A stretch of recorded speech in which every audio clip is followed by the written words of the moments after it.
Oke, hari ini di usai pelatihan Trauma Informed Care, kita wawancara salah satu fasilitator, bahkan satu-satunya fasilitator. Siapa lagi kalau bukan Bu Tri Iswandani. Bu, saya mau tanya-tanya Bu.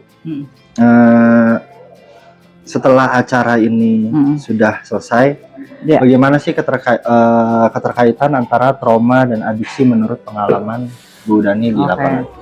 Ya, hari ini kita udah bahas banyak tentang trauma dan adiksi ya. Kenapa ini dibuat sebagai workshop? Saya pikir itu penting sekali karena trauma dan adiksi itu mempunyai hubungan yang kompleks dan saling terkait ya. Misalnya apa? Trauma itu sebagai faktor risiko adiksi. Jadi kebanyakan orang yang mengalami adiksi apapun itu, adiksi zat maupun adiksi perilaku seperti game, pornografi, judi, shopping ya, segala macam bentuk perilaku adiksi itu sebetulnya bisa disebabkan atau mempunyai latar belakang trauma. Kita bilangnya trauma based addiction. Ya. Kenapa seperti itu? Karena memang saling berkaitan. Kenapa?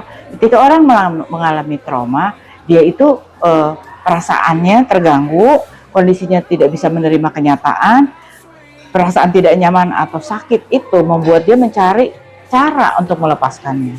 Nah, cara melepaskan pain akibat trauma itu dengan adiksi yang paling mudah ya. Kalau dia nggak mendapatkan pertolongan segala, maka dia akan mencari cara sendiri. Semua orang punya hak kan untuk merasa tenang, sehat, dan dia tahunya itu gitu.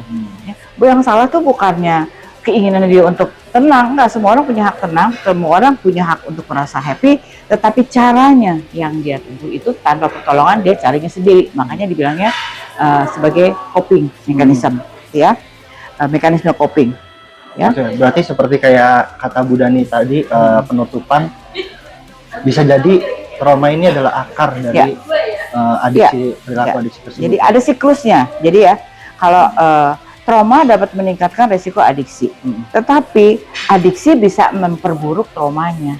Bukannya malahan sembuh, malahan tambah parah. Kenapa?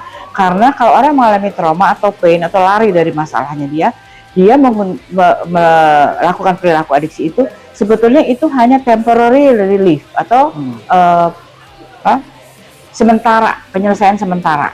Padahal enggak selesai, justru tambah masalahnya ya. Jadi ini terjadi siklus. Begitu ada masalah, seringkali orang yang trauma pakai cara adiksi, dia kena masalah lagi. Ya misalnya dia terlibat perilaku misalnya judi misalnya atau narkoba, dia ketangkap polisi, ditangkapnya sendiri, trauma lagi, nambah lagi ya. Akhirnya dia stres, pakai lagi kan. Jadi siklusnya begitu terus. Kenapa terjadi seperti itu ya? Karena kita mesti ingat bahwa ada pengaruh, ada trauma itu punya dampak di otak kita ya. Otak kita terdampak dengan adanya trauma ya sebenarnya ya. Jadi dia mempengaruhi struktur otak kita ya, di situ harus diingat ya, terutama pada area yang terkait dengan regulasi emosi, impuls kontrol ya, prefrontal cortex itu terganggu semua. Jadi ketika orang mengalami trauma, dia tidak bisa berpikir gitu ya, dia ingin menyelamatkan diri kan, aduh saya nggak bisa nih, saya nggak tahan nih gitu ya, sehingga dia tidak bisa berpikir waras, nggak berpikir jernih ya. Itulah akibatnya dia mencari jalan pintas melalui adiksi gitu ya. Persis banget ya di materi hari pertama ya. Iya, itu seperti itu ya. Pertanyaan nomor 2 Ibu, metode apa yang paling efektif menurut Ibu untuk meningkatkan pemahaman peserta tentang trauma dan adiksi? Peserta di sini atau untuk masyarakat umum? Kalau peserta, mereka cari dulu informasi, trauma awareness. Jadi informasi bahwa semua orang bisa mengalami trauma, tidak terkecuali kita semua, saya termasuk, Anda juga ya. Nggak mungkin orang tuh nggak punya trauma sama sekali. Cuman bagaimana kita memaknainya itu yang menjadikan trauma itu akan dampak itu berkelanjutan sampai bertahun-tahun atau sudah bisa diterima dan diambil pelajarannya gitu loh. Itu kalau bisa dibilang diidentifikasi dari diidentifikasi. Jadi isinya adalah informasi dulu. Berarti perlu kita awareness dulu. Habis awareness, lalu kita tandai bahwa ini loh tanda-tandanya seperti apa. Jadi banyak pembelajaran ya, bahwa informasi dulu, terus review ke diri sendiri, self experience. Kalau saya apa? Yang paling penting adalah sebenarnya kalau bilang pendekatannya seperti apa? Merasakan. Ya. Di situ lebih ke muncul sikap, menumbuhkan sikap yang peduli terhadap orang yang mengalami trauma. Pasti bisa dong, karena kita sendiri juga mengalami. Gimana rasanya kok jadi dia gitu. Kamu bersikap seperti apa? Menimbulkan sikap yang empatik seperti itu. Bahkan praktisi pun bisa belajar dari kliennya tersebut, bisa ya. Karena bersandar pada pengalaman pribadi. Kalau kamu jadi dia gimana? Empati kan? Itu yang paling penting. Ya. Jadi itu, dan makanya di latihan-latihan ini yang diperlukan adalah role play. Kamu punya teman atau punya orang yang mengalami trauma, bagaimana kamu berhubungan sama dia gitu. Supaya apa? Setelah tadi awareness, lalu responnya seperti apa, lalu mencegah retraumatisasi. Maksudnya jangan sampai orang trauma itu tambah ketemu kita tuh, ketemu konselor, dia tambah besar traumanya, tambah sakit gitu. Jangan dong. Orang itu sakit mau cari jalan keluar kok.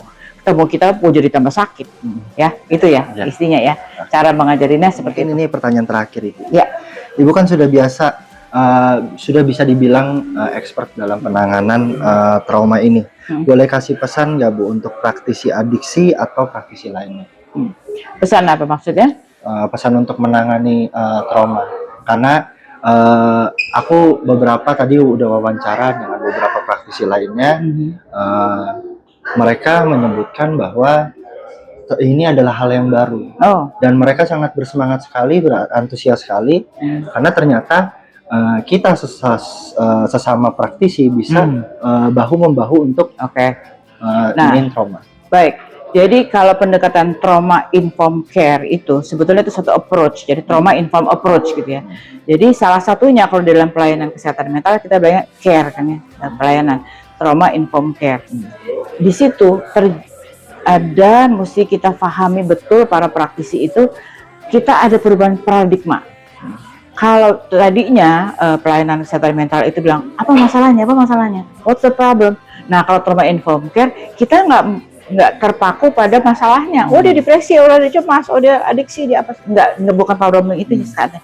Tetapi yang jadi fokus kita bergeser ke what happened.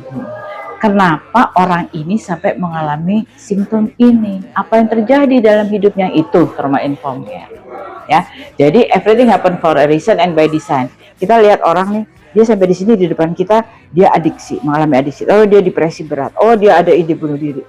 Pertanyaannya bukan, oh dia bunuh diri, oh harus diapain ya, harus di ini, dia harus kasih obat ini. Wah, ribut sama simptomnya aja, nggak selesai. Kalau adiksi coba diobatin, cuman adiksinya ya nggak boleh ketemu orang, ini nggak boleh kasih uang, ini nggak mungkin. Dia akan sekalinya dia nggak pakai, tapi besoknya kumat lagi. Yang kita perlu tahu what happened, kenapa dia sampai memilih jalan ini, gitu. Saya pengen bebas, saya pengen tenang, saya pengen bebas dari rasa penderitaan. Wajar dong. Tapi kenapa dia pakai cara yang ini? Itulah yang penting ya. Jadi kita bisa lihat jalannya ke depan, tidak berburuk sangka, tidak judgmental, tapi yang kita ajarkan kepada trauma informed care ini bukan what's the problem, tapi what happened. Curiosity kita untuk tahu orang membuat kita menjadi lebih pengen memahami gitu loh. Itu aja perubahannya yang besar itu. Jadi kalau aku lihat-lihat intinya tuh dalam sesi konseling itu no judgment ya, karena khawatirnya mereka bisa menjadi kompleks trauma tadi ya. Dia bukan sekedar perilaku yang tidak bisa diterima ya. Dia bukan masalah immorality, bukan ya. Mereka itu defense mekanisme untuk mencari jalan keluar dari permasalahan yang dialami sendiri, yang dia belum pernah bilang orang mungkin dengan caranya sendiri yang salah gitu ya. Jadi adiksi itu kadang-kadang satu cara untuk melindungi diri dari perasaan atau kondisi yang menyakitkan gitu ya. Bu Dani, terima kasih banyak ya. Saya juga pribadi bangga bisa mengikuti acara pelatihan ini sama Bu Dani. Nanti kalau misalkan Trita Rasa menyelenggarakan silakan informed care yang lain, saya harap Bu Dani bersedia. Insya Allah kalau saya sehat, ya waktunya cocok pasti ya. Terima kasih Bu Dani. Oke. Makasih.